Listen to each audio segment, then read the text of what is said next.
Hello. This story was sent to us by our subscriber. It is based on real events.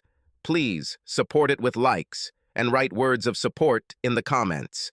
If anyone wants to send us their story, please send it to our email in the description of our channel.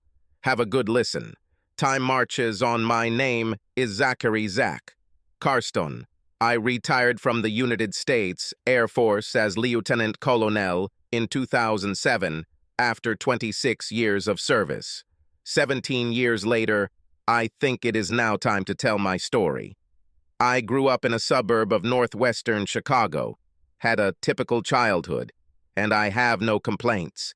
My parents were loving and attentive. My older brothers and sisters were more than supportive, looked after me, and kept me out of trouble.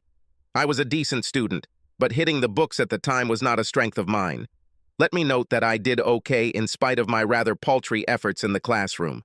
My biggest challenge was probably at the dinner table. I have to laugh, but having 7 siblings and being the youngest in the family could result in a struggle for survival at the dinner table. The rule was that my father had the option of being served first, since he put the food on the table. He would always defer, and then mayhem would take place. It was actually pretty fun with all the forks and knives flying.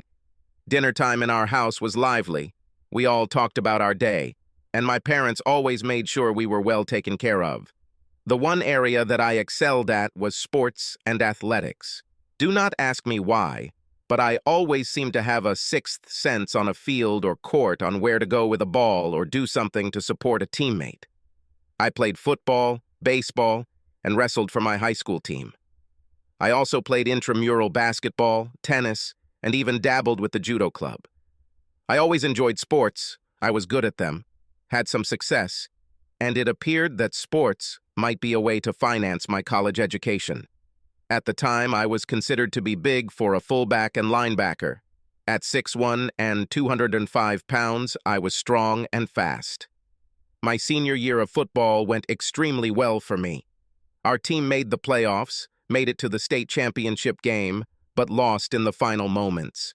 I personally did well and was named All-Conference, All-Area, and was an honorable mention for the All-State team. My family was very supportive, and my father and older brothers were always there for me. My oldest brother was 12 years older than me with a family of his own, but he never missed my big games and matches if he could help it. Along with an army of nieces and nephews, I always had a large cheering section, and I admit that I felt like quite the man. Strangely enough, my most successful sport was wrestling, which I disliked the most. After football, I would cut down to wrestle at 185 pounds. With an additional 2-pound allowance, I was a force at this weight class, with a good combination of size, strength, speed, and coordination. During my senior year, I wrestled for the state championship and lost that match by a score of 6-3. Even though I lost that match, I was proud of my accomplishments and had my entire family in attendance at the final match. During all this time, I had my first real serious girlfriend. Rebecca Becca was a very cute and vivacious girl who was a year younger than me. As a junior in high school, she was a cheerleader and was one of the school darlings. She was about 5'6", slim, and had long blonde hair. Becca's most compelling feature, at the time, was her piercing blue eyes. Many times, I looked into those beautiful blue eyes and lost myself in fantasy about what I would do to her and, of course, how much she would love it. The fact, though, is that I was still an immature boy and was very awkward when it came to romancing Becca.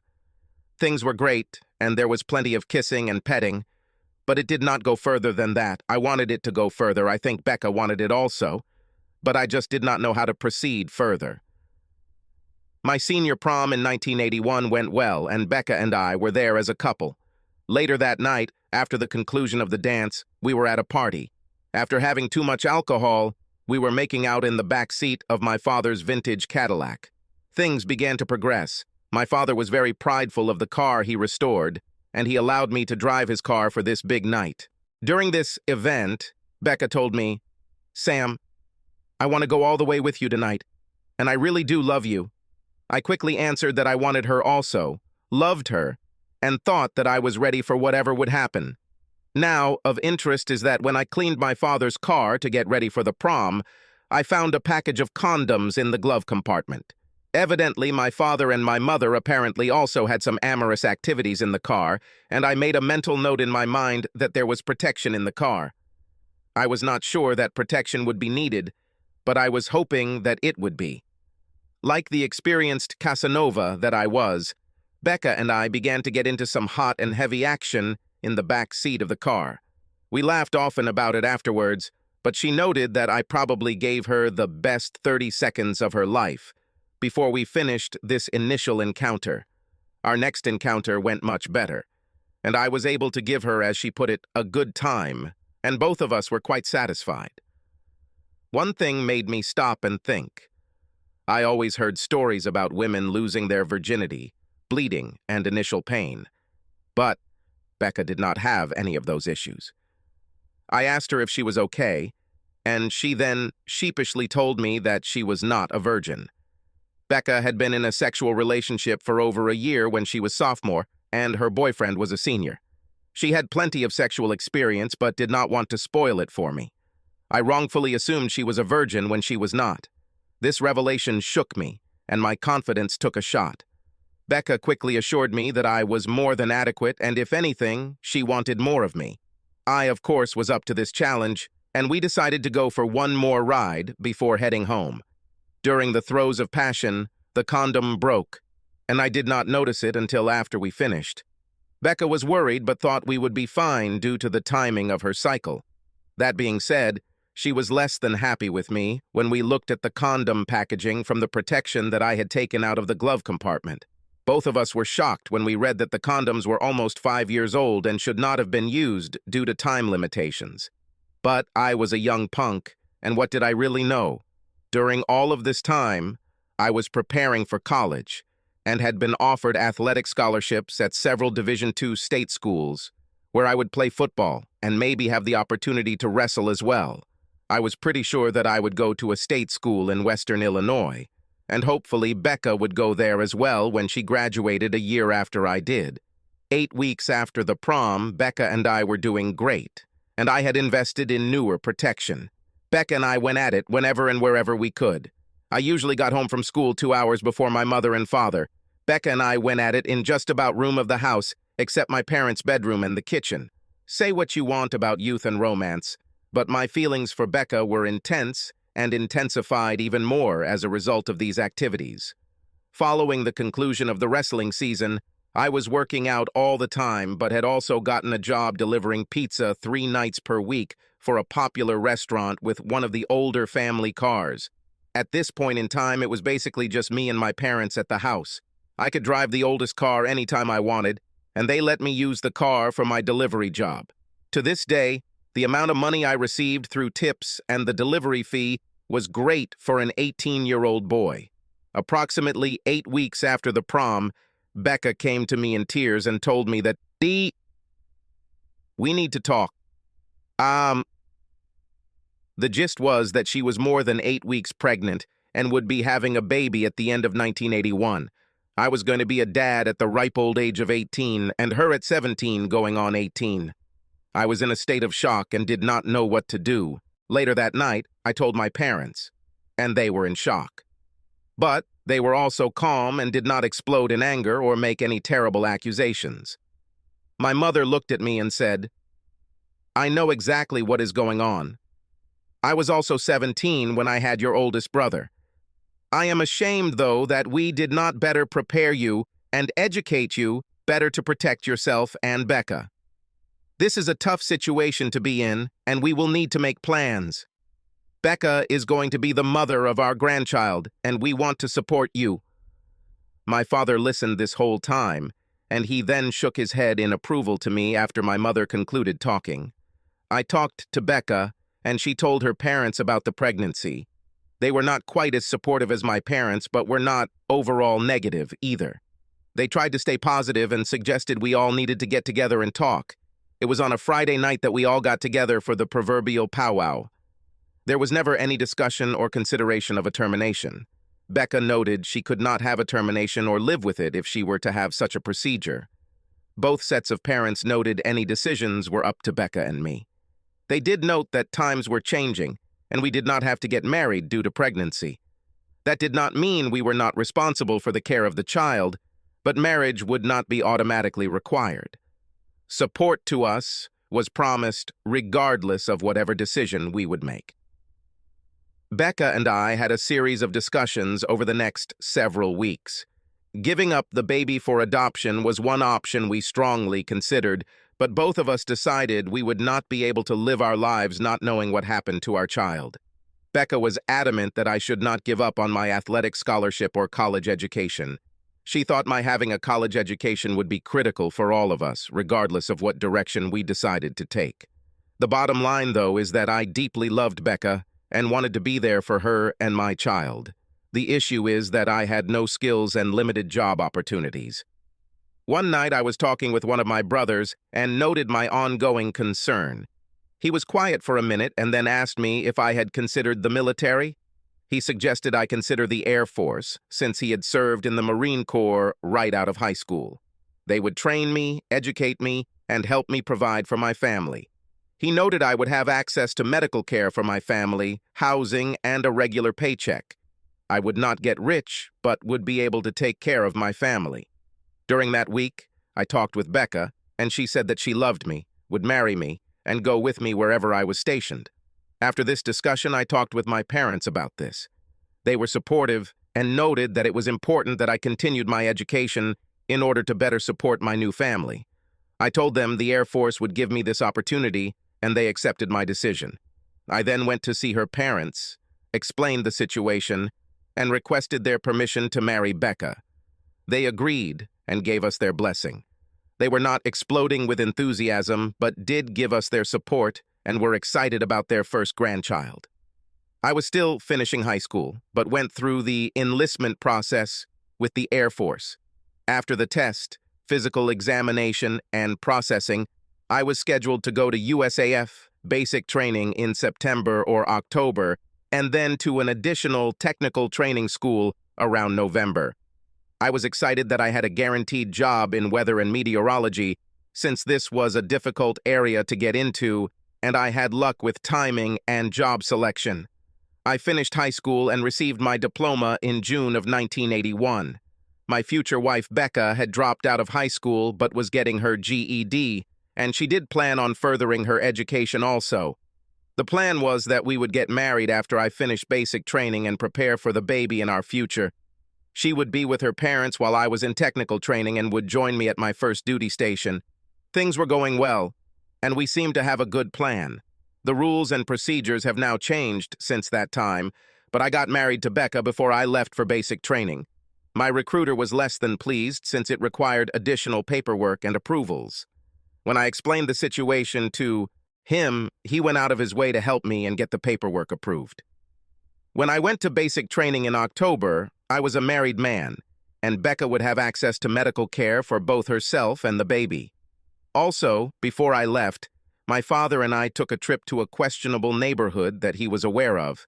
I bought a nice engagement wedding ring at a very scary pawn shop with my pizza delivery money. My father also gave me some money on the sly, and noted it was between him and I. It was a very nice ring, and I got an amazing deal compared to what I would have paid at a regular jewelry store. My parents also paid to have it resized as a gift to me and Becca. It is not an exaggeration to say that Becca was shocked when I gave her the ring and formally asked her to marry me. She laughed, said yes, but noted that we had obviously already been practicing for the honeymoon. Our wedding was in late July and was actually quite an event. Both my father and father-in-law were veterans of the Korean War, and we had a nice wedding and reception at their VFW hall. It was not fancy, but was a lot of fun. We had almost 200 friends and family at the wedding. Becca looked amazing, and I was very proud of my new wife and future child. Several people laughed and noted that the bride and groom were old enough to get married, have a kid, but were not old enough to participate in the champagne toast. There was not a honeymoon. Becca and I lived in an okay furnished apartment that we could rent for several months before I left for basic training. We could have stayed with either set of our parents, but we wanted to be alone so we could build both our emotional and physical relationship.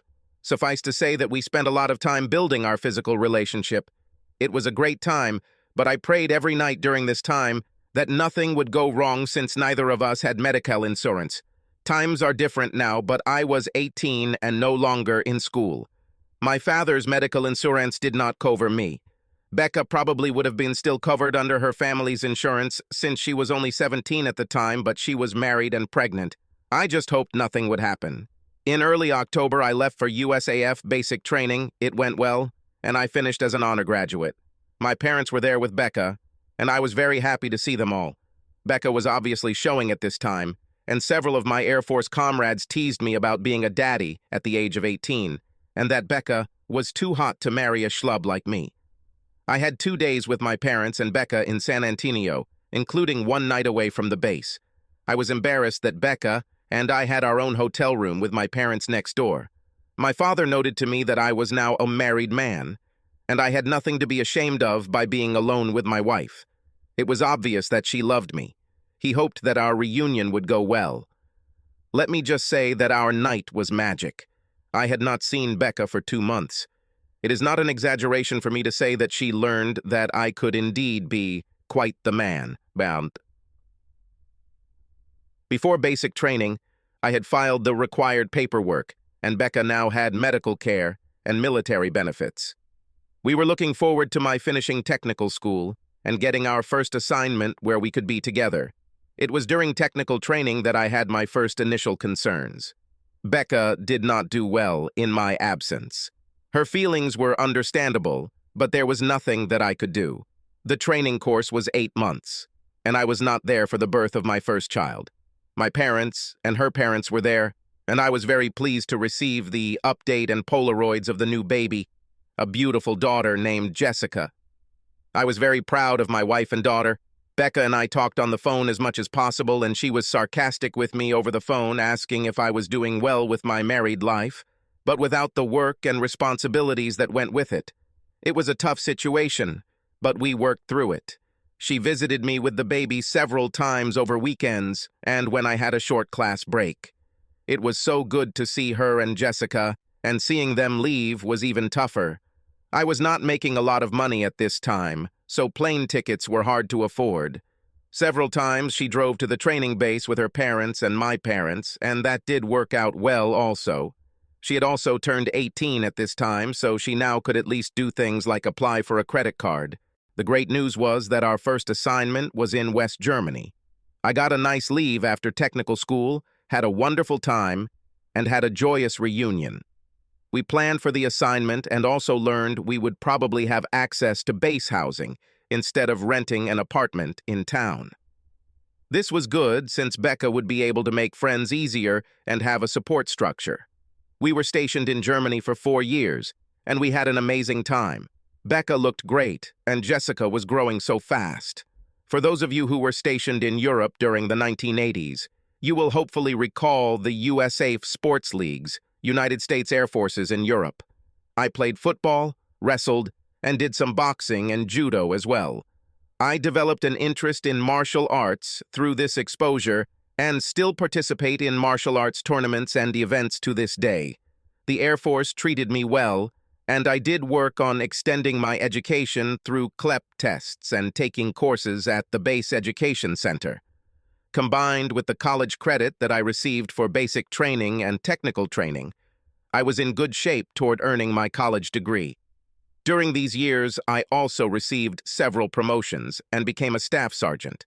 An E5 is not a high rank in the Air Force, but I was able to take care of my family and do some meaningful and important work. Becca was also doing really well at this time also. She also took courses at the Base Education Center and got very involved with fitness and aerobics on the base. She was very interested in earning her certification as an aerobics instructor, and she hoped that someday she would open her own fitness facility. I always supported Becca's efforts, and our future was limitless. We worked around our schedules so that Jessica had the best of care and love. In spite of all this activity, Becca and I always found time to show her that I was quite the man. In our second year, Becca gave me the happy news that we would be having another child. Later that year, our second daughter was born, and we named her Stephanie. At the end of our third year, we were then pleasantly surprised that she was pregnant with our third child. 9 months later, into our fourth year in Germany, our third daughter arrived, and we named her Janelle. It was incredible.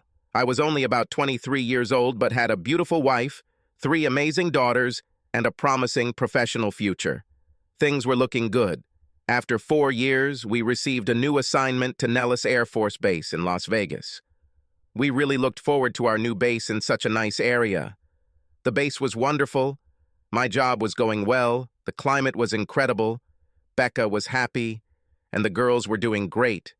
In about 18 months, I would be eligible to take the test for Technical Sergeant E6 and hopefully get the raise that went with it. My long-term goal was to finish college, apply for my commission, and qualify for flight training. I was not sure if this was realistic, but that was my goal. We had not been there long, but quickly settled in since we were in a fun place and things were going well. Becca asked me to get a vasectomy, and after some discussion, I agreed.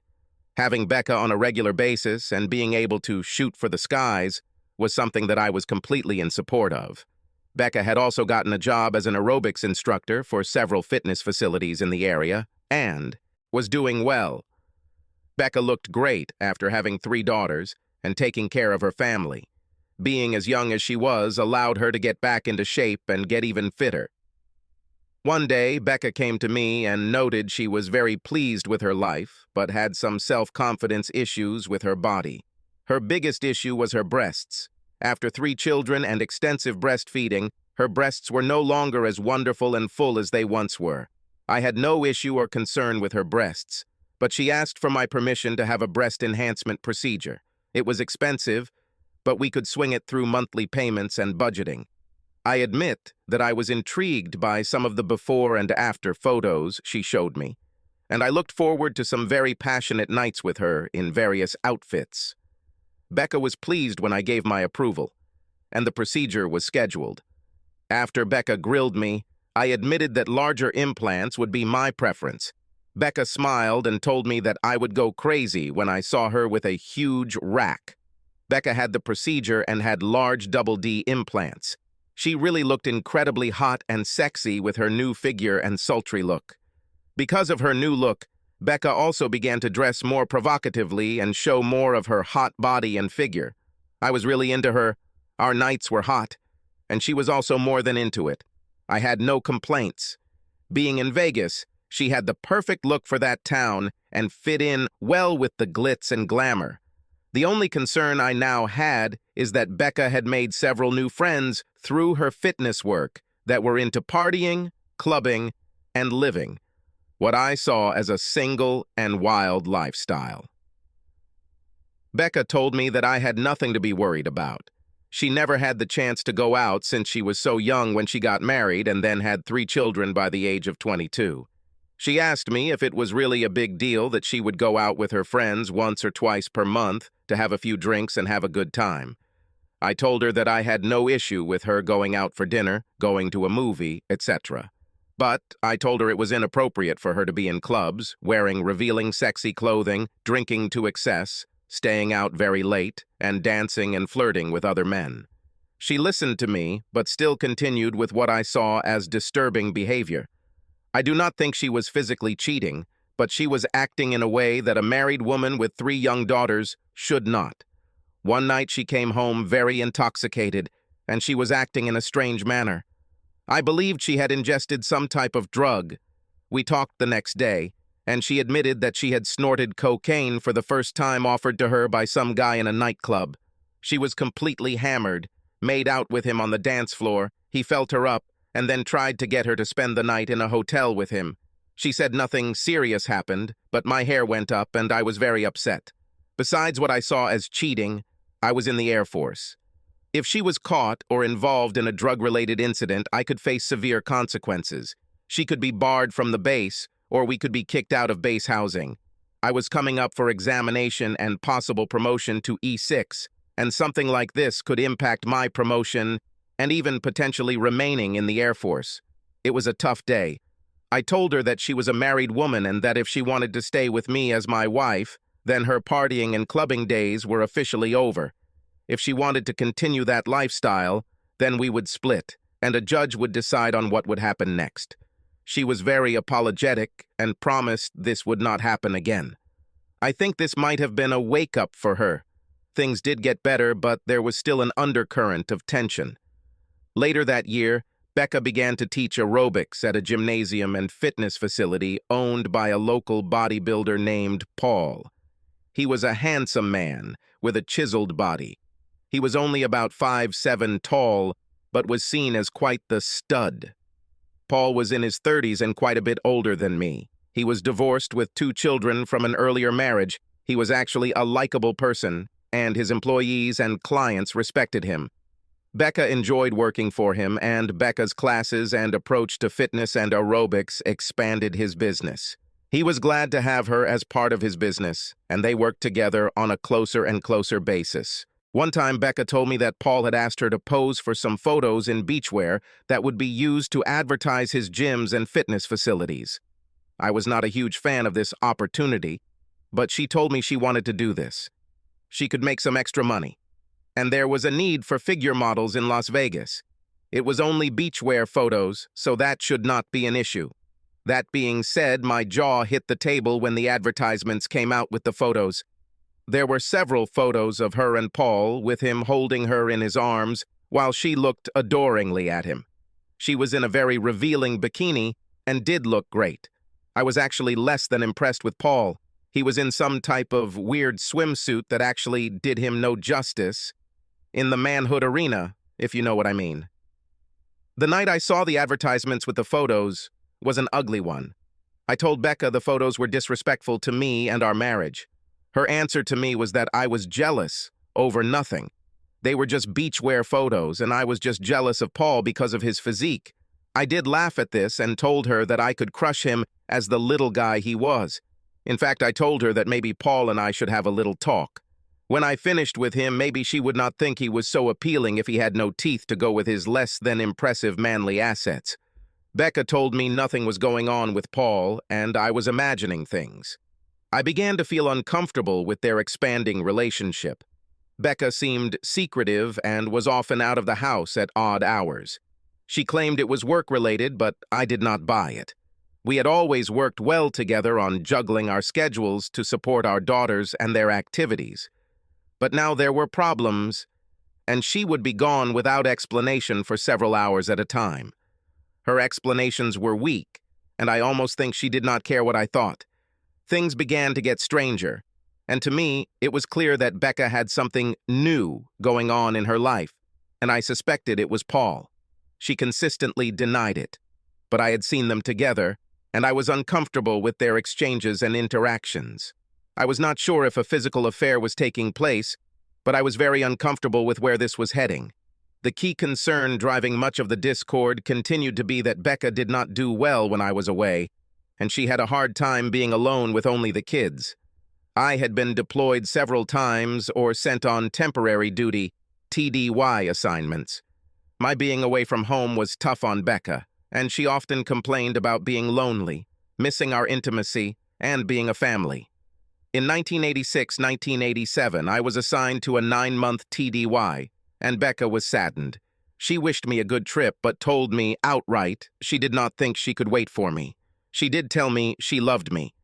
The loneliness was just too much for her, and she was not cut out to be a military spouse. It is not like I had a choice, so I said goodbye to my wife and daughters and left.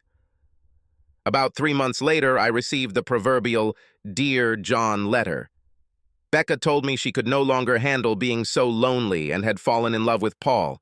She was planning to divorce me and marry Paul. She emphasized this would not cause issues with the relationship between my daughters and myself. She only wanted what she was entitled to. She also noted that Paul was a very successful businessman with different business interests and would be able to give her a much better life than I could offer. I, of course, was devastated, but I was also always a realist. If she did not want to be with me and wanted to be with a different man, I wished her the best, and she should move on. My biggest concern was my children, and being able to maintain a meaningful relationship with them. A number of acquaintances in the area later told me she was shocked at my reaction. She somehow seemed to think I would come flying back to fight for her. It was totally unrealistic, since I could not have done that even if I wanted to. If she wanted out, then I had no intention of trying to force her to stay with me. I went to the base legal office at my TDY location to get some insight.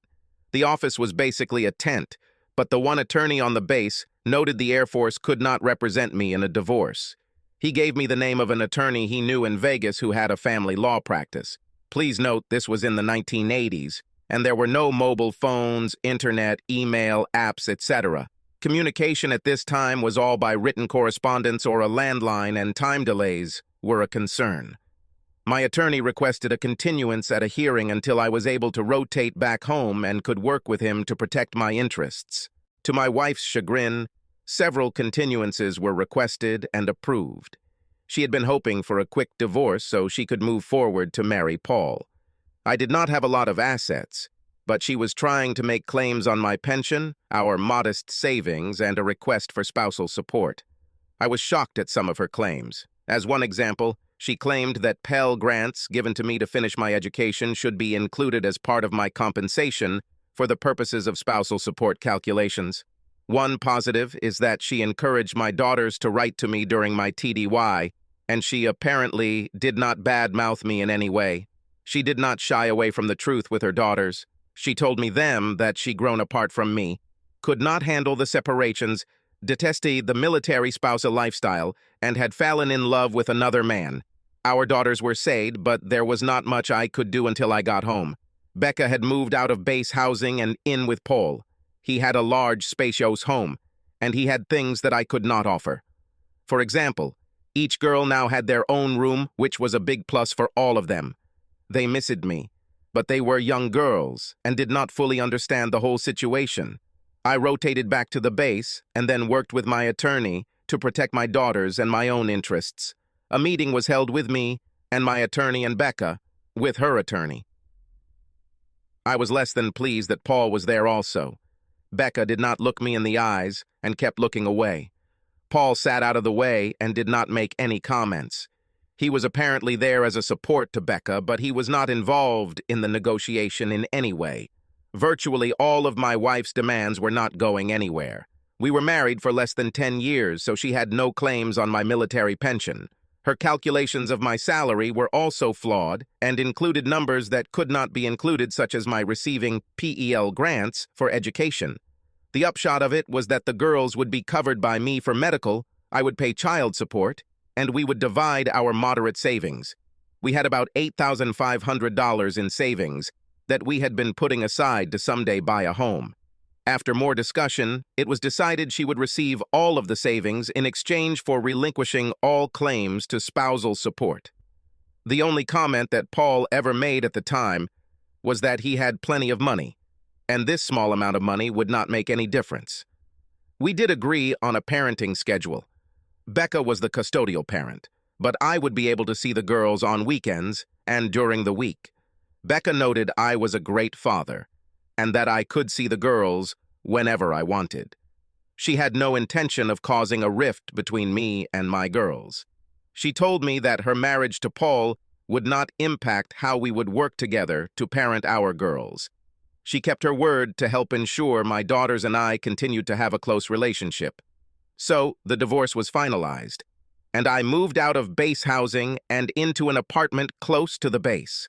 I did see my girls on a regular basis and participated in all of their activities. Becca was always polite to me, and we worked well parenting the kids. Sometimes Paul would be around. He would usually be polite but reserved with me. I wanted to hate him, but time and space lessened those feelings. We split holidays, and several times I drove back home to Chicago with the girls to see my family and also Becca's family. Sadly, Becca and her family had become estranged over this situation. They really looked down on her choices and refused to acknowledge Paul or let him in their house. It was a surreal night when I talked my former in-laws into reconciling with their cheating daughter and her new boyfriend and future husband. They told me they saw what she did as a betrayal to me and our girls and would not in any way approve of it. I told them that I appreciated their support, but they needed to reconcile with her for themselves, Becca, and their granddaughters. After a reconciliation, Becca called me in tears to thank me. She was sorry for how she handled the whole situation. I put family first, and she told me that I am the strongest man she ever met. A lot had taken place in my life at this point. I was still only 27 years old, and now had 9 years in the Air Force. One positive is that I now had the time to finish my college education part-time and pursue my long-term gold-star dream of getting my commission and going to flight training. Age was not an issue for me at this time, but I needed to make a move now if I wanted to actually pursue this. My degree was completed and conferred by the University of Maryland University College. I took a preparation course and hired a retired USAF pilot trainer to tutor me and prepare for the examination.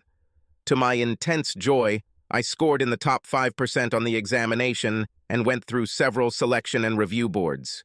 It was with intense pride that I called my parents and told them that I had been selected to go to officer training school and been selected for flight training as a pilot. I then called Becca and asked her if I could come over to see my girls. My girls were excited to learn that I would become a pilot. My youngest daughter did not really understand and asked if I would have to grow wings. I could be wrong, but think that I saw a shadow of regret on Becca's face. Paul also seemed to show some jealousy. He did not say anything spiteful but walked away after congratulating me. Between officer training school and flight training, I spent little time near Las Vegas over the next 2+ years. I wrote my girls several times per week, called several times per week, tried to see my girls when I could, and never forgot to send cards, gifts, etc. Becca apparently would tell my girls that I was away doing important work protecting the country, and they should be proud of their father. The girls once told me that Paul would apparently grimace at these statements but kept his opinion to himself. To his credit, he also never badmouthed me or tried to harm the relationship between me and my daughters. After conclusion of my training, I was again stationed in West Germany, flying the A-10 Thunderbolt at a base, which is now unfortunately closed. It was difficult to see my daughters on a consistent basis, but still wrote several times every week. I did visit them in Vegas several times per year, and took them to see my parents in Chicago. We also worked out a schedule so my daughters could come to Germany each summer after school was out. I would then take leave, and we would travel through Europe. My girls had the chance to see things and visit places that many people would never have the opportunity to do. This worked well until they began to get older and had friends, activities, and their own social lives. All that being said, I remained close to my daughters and tried to be in their lives as much as possible. Life was going well. My career was going great. I earned my master's degree also, and had been promoted several times after I received my commission as an officer. I flew in combat during the First Gulf War, Shield Storm, over the Balkans, and various other assignments. When I came home, my daughters would ask me to wear my uniform with all my decorations. My ex-wife, Becca, would usually have a look of regret when she saw me, and Paul would sometimes have a look of jealousy. Paul was always polite to me, but I could tell this rankled him. Now, let me be clear that Paul was extremely good to my girls. I was usually not available for many events since I did not live in the Las Vegas area.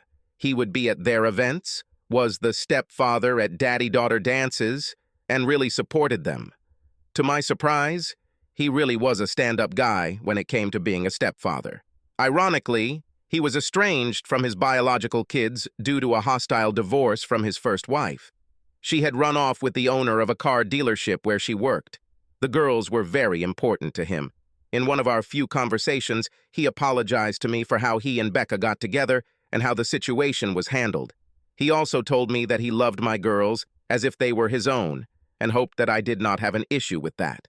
I felt a surge of anger for a moment, but realized this was only a good thing for my girls. I told him that I certainly did not like how things had taken place, but I appreciated all he had done for my girls. It is important that I emphasize once again how good Paul was to my girls, and always looked out for them. The goodness he showed to my girls also lessened my dislike for him.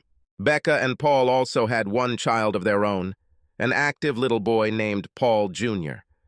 I think both of them were very surprised when I sent a gift for his birth and never forgot his birthday or Christmas.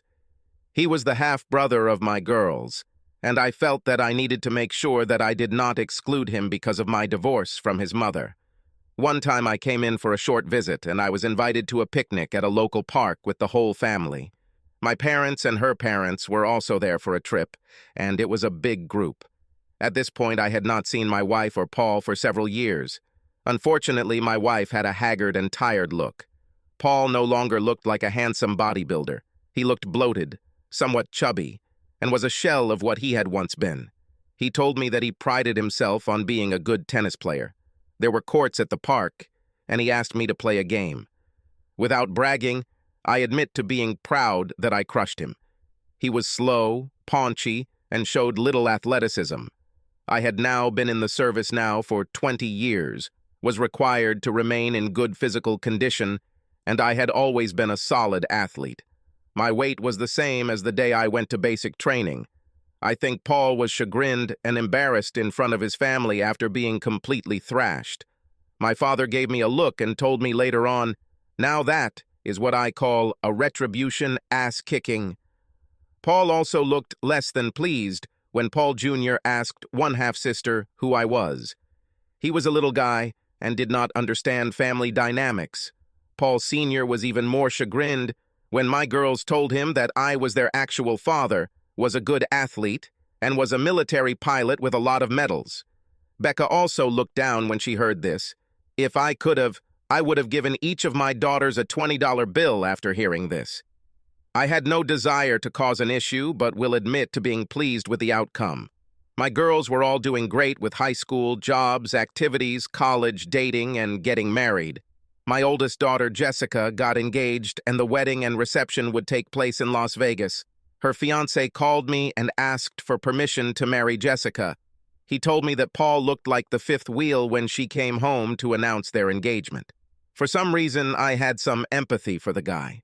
The wedding plans were moving forward, and the day was coming closer. One day I was talking with my middle daughter about the wedding. Everybody was very excited about the wedding, but Paul felt left out. My daughter noted that Jessica was going to call me and ask if Paul could have a role. Specifically, would I be okay with Paul being an usher and doing a reading during the wedding? I told her that I would be okay with this. Jessica called me several days later along to discuss what I had originally heard. She claimed that she knew nothing about the earlier discussion with her younger sister, but asked what I thought since I was paying for half of the event.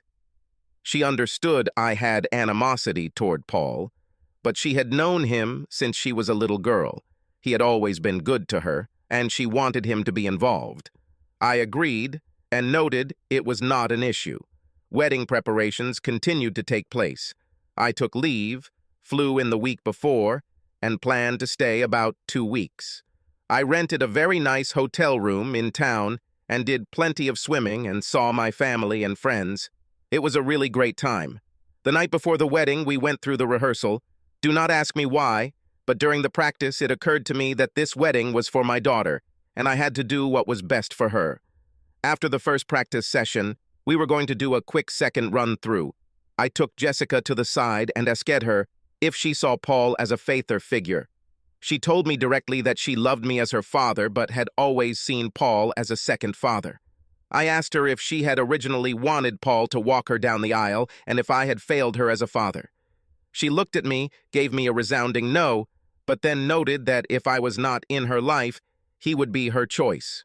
I told her that I am glad she had so much love and empathy for people. Outside of my ego, maybe it was time to let everything go. Maybe there is room for both Paul and I with the giveaway. She looked puzzled when I said this. We were getting ready for the second practice session when I asked Jessica if she trusted me. She looked at me in an incredulous manner, seemed to know what I was talking about, but then looked me directly in the face and said, "Yes." I then walked over to Paul and said to him in an aggressive manner while he was sitting in the pew by himself, "What in the hell do you think you are doing?" He looked at me confused and maybe a little scared. I think he thought I was going to confront him, but I then told him, "Come on, get over here. We are going to do this together, and you are going with me on this walk tomorrow. He looked at me, then understood what I was telling him, and broke down in sobs. Becca looked at me with surprise and began to cry also. I told him later that things did not go the way I wanted, but that was many years ago. I owed him for how well he had treated my girls. I needed his help to walk Jessica down the aisle and give her away in marriage. He then broke down again, and it was at this moment I truly realized how important my girls were to him. When the question was asked, "Who gives this woman in marriage?" our joint answer was, her mother, father, and second father. It was a very emotional moment. It might be unorthodox, but I think that I made the right decision. My biggest concern was whether Paul would be able to maintain his composure during the wedding. He told me that he would be calm and would practice the line. He then looked down and also told me that he had long been threatened and jealous of me in many ways. He was a successful businessman. But his first marriage had failed. His kids would have nothing to do with him. I was seen as the hero USAF fighter pilot, athlete, my daughters adored me, and he suspected Becca was still actually in love with me. It sounds strange, but here I was, now supporting and consoling the man that my wife left me for and helped destroy my marriage. It was at that point, though, that I told him the truth. Becca was not happy with me in the military. We would have eventually divorced, and I was actually lucky that she got involved with a man that took such good care of our daughters. My daughters asked me to also wear my uniform at the reception. I was hesitant to do that since it would seem like I was one of those schlubs you see on YouTube, using their uniforms as a way to get free drinks and free lunch at the local Denny's. The girls told me that all of my decorations were earned, and they wanted to be in photos with me. So, I hesitantly agreed and changed into my dress uniform from my tuxedo after the wedding and photos. I had people offer to buy me drinks until I told them it was an open bar, and I was footing half of the bill for the wedding. Paul and Becca insisted on paying half also. Paul and I had a few drinks together, and I believe we developed a friendship that weekend, as strange as they might sound. During the initial father-bride dance, it was a little clumsy since both Paul and I danced with Jessica at the same time. She held each of our hands, and it went well. Paul asked me if I was okay with this before the dance. I told him it was fine, and this was about Jessica and her husband. She was very excited and pleased. Paul once again was overcome by emotion and afterwards began to sob. Many people came to me, congratulated me, and noted they respected how I put my daughter first. I acknowledged Paul's support of my girls, and that I did all I could to make the whole family happy. I danced with Becca when she came up to me and asked if I had any plans to dance with her at all. My response was that I did not want to cause an issue or embarrass her in any way. She looked hurt and noted we had been married and had 3 lovely daughters. Would I deny her a dance at the wedding of our daughter? We danced to several songs, and during this time she told me that she had deep regrets about how things had worked out. The truth is that she was not cut out to be a military spouse, married Paul out of convenience, but did learn to respect and love him. She told me that to her I was the most handsome man at the wedding, and my uniform and decorations was a testament to my integrity and strength as a man. She also leaned in and told me that she would always have deep romantic love for me and would never forget our nights together. She would always wonder what would have happened if I did not go into the Air Force. I told her that was a what-if, and we could only deal with reality. We concluded the dance, and she went back to the table. The rest of the night was fun with dancing, drinking, telling jokies, and all of that fun wedding stuff. The next day we all had breakfast, and Jessica and her husband left for their honeymoon. I was asked about my plans for the future, but everybody pretty much knew that I would be going one more time into harm's way. Several years before the 9/11 attack had taken place. I had already flown once again over Iraq for the Second Gulf War and would be rotating again for another tour. I did tell my family that my time in the service was close to ending and that I planned to retire after completing my 26th year and that I would probably come back to live in the Las Vegas area to be near my girls. Before leaving, everybody wished me the best, and they would write to me. During my time in the Middle East, my kids wrote to me all of the time. Of interest is that Paul and Becca also wrote to me and sent me a care package of chocolate, cookies, and other goodies. Much of it was melted, but I had no problem eating it anyhow. After about a year, I completed my tour and was coming home. I knew that I had about 18 months to go in the Air Force and would retire as a lieutenant colonel. I was proud of myself since I had started out as an airman basic and would retire as an officer and pilot. I never expected my life and career to go the way it did. The question is, what would I do after retirement? I had some degree of freedom due to my military pension and benefits. I was still a relatively young man at 44 years of age. I had my whole life in front of me, and it was time to start thinking about a second career. I thought about trying to get a pilot job with an airline, but I was a fighter pilot with little interest in learning to fly wide-body aircraft at this point in my life. My age at this time would have also been an obstacle for me. I had a friend who also had retired from the Air Force and ran an aviation service company. He offered me a nice job, but after thinking about it, I decided to say no. I wanted a job that would give me some freedom in my schedule, allow me to do things I like to do, and still allow me to make a decent amount of money. After a whole of research and consideration, I decided to get some practical experience and prepare for the licensing process to be a home and commercial facility inspector. I know it is completely unrelated to my military career, but it is what I wanted to do. Another good military friend was in the business, and I would be an independent contractor for him. I could schedule my appointments and still leave time to do the things I really enjoyed, such as cycling, tennis, and swimming. I also volunteered my time at various youth organizations coaching sports for the kids. Of interest is that I actually had the opportunity to coach Paul Jr. in soccer for a Park District program.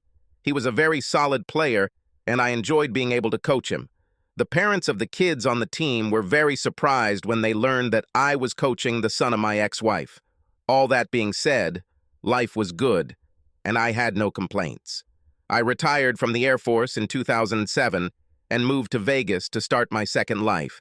I bought a very nice condo with a great pool, gym, and tennis courts. I saw my daughters on a regular basis. There were additional weddings, Paul participated, and I was soon blessed with the arrival of grandchildren. That was one good thing about getting married young and having children at a young age. I was a young grandfather and could enjoy the kids and more than keep up with them. I kept myself in shape and was proud to say I was still the same weight as the day I went to basic training.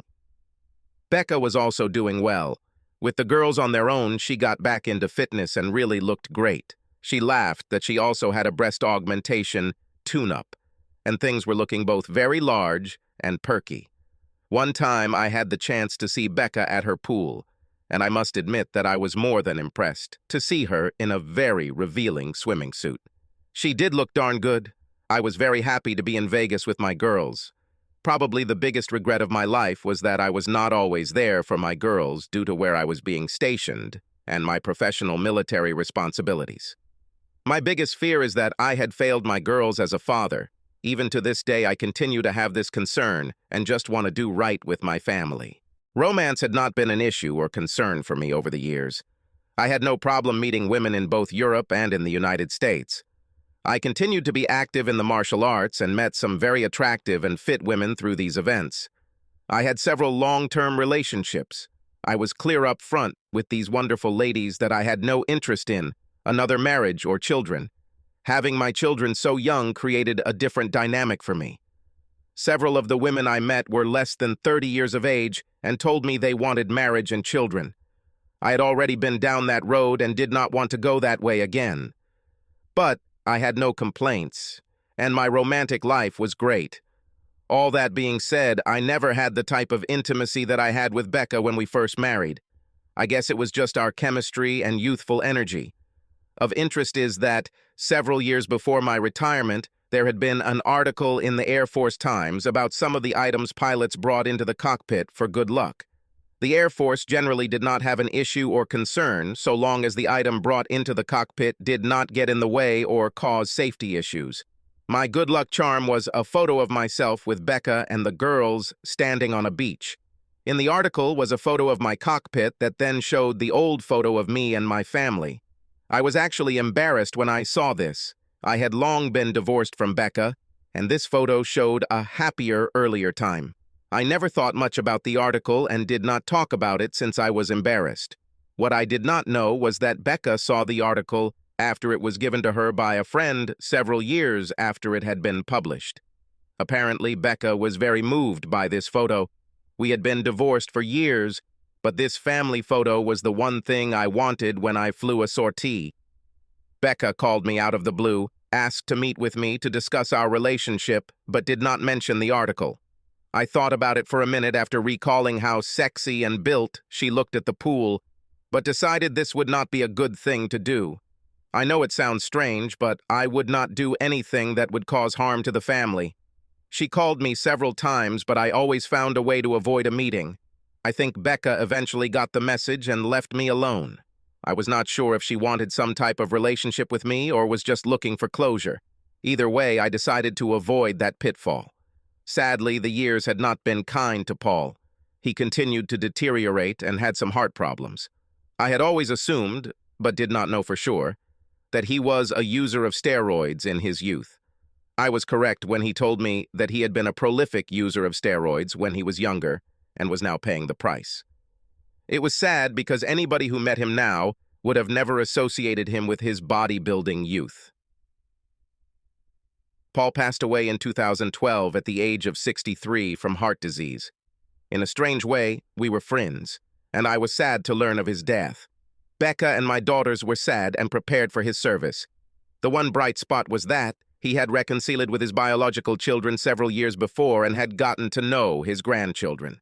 He died at a relatively young age, but actually had a very fulfilling professional and personal life.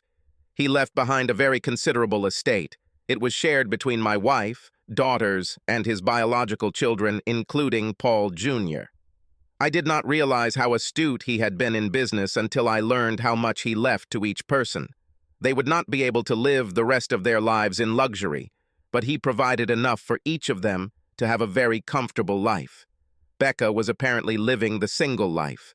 I saw her at family events like birthday parties.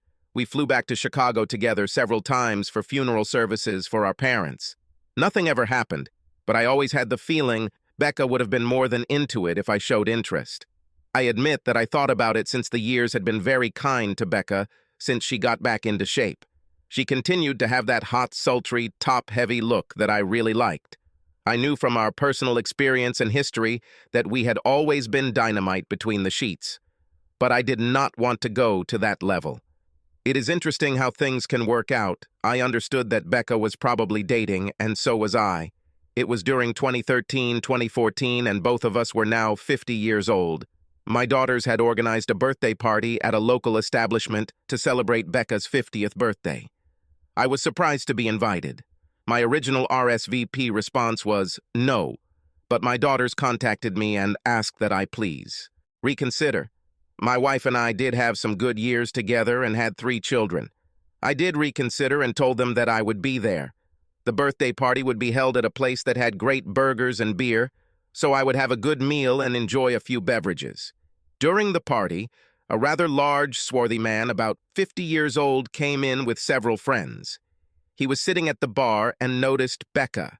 He sent a drink over to her and asked that she please come and sit with him at the bar. Apparently, this guy seemed to be well known at the bar, and he thought quite highly of himself. He was a big man, seemed to have bullying tendencies, and did not like to be told no. Becca walked over to him, thanked him for the drink, but graciously noted she was at a family party and could not sit with him. This guy did not want to accept that and began to get really snarky with her. When Becca tried to walk away, he grabbed her roughly by the arm and told her to sit down. At this point, I walked over and told him to take his hands off her and to leave her alone. This guy was probably 5 to 6 inches taller than me and was probably 50 pounds heavier. But that did not mean much to me. I had a strong background in martial arts, wrestling, boxing, etc. I was not as big as this guy, but I was not intimidated. He also had what I call the big man gut, and he looked soft and weak. I told him that I did not want to fight. He should leave Becca alone. We were trying to have a family event, and I considered the matter concluded. He looked at me, laughed, and then threw a slow, looping punch at me. Without getting into a lot of detail, he ended up in an ambulance going to the hospital to have his broken nose fixed and to reset his broken jaw. Responding police reviewed the bar cameras and told me that unless I wanted to file a complaint, the issue was apparently resolved. I never heard a word from the man and assumed he decided that his best bet was to let this go also. Following what I would call a minor tussle, I calmly sanitized my hands with a container on the bar, straightened my clothes, and sat down to finish my burger and beer. I did not say anything after sitting down, but my entire family looked at me with silent admiration and disbelief. I looked up and asked why everybody looked so shocked. My girls told me they knew I had an athletic background, but did not know that I had such dangerous skills.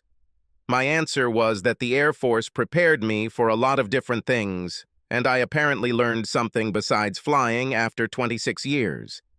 Becca told me she was very appreciative of what I had done, and we began to talk. I should point out that Becca had a very sultry outfit on that showed plenty of cleavage and had a very sexy look. It was a perfect fit for Las Vegas. The party broke up later that night, and I was going to go home. Becca had driven to the party with Paul Jr., but he had left before the end of the party to meet his girlfriend after she got off work. Jessica and her husband were going to drop her off until Becca asked if I could. Her house was on the way for me, and it was getting late. I agreed to drive her home, but noted that everybody grinned and smirked at me when we left the sports bar. They seemed to know something that I did not. Becca and I walked to the car, and I helped her in. We had some small talk as I drove her home and told her that she looked great at her birthday party. Becca told me that she did not think I noticed. I told her that she darn well knew that I looked at her tonight and had always appreciated her beauty. I prepared to drop Becca off, and she asked me if I wanted to come in for a drink. I was going to tell her this was not a good idea until I took another good look at her eyes, deep cleavage, and dynamite figure. I swallowed and told her, "Sure, why not?" Becca smirked as we got out of the car, and she knew what was on my mind. We had a couple of drinks, and Becca commented that I should not drive home because I had been drinking. I agreed with her when she then suggested that we go for a late-night swim. I had a swimsuit in the trunk of my car in my workout bag. I was then sitting in a patio chair.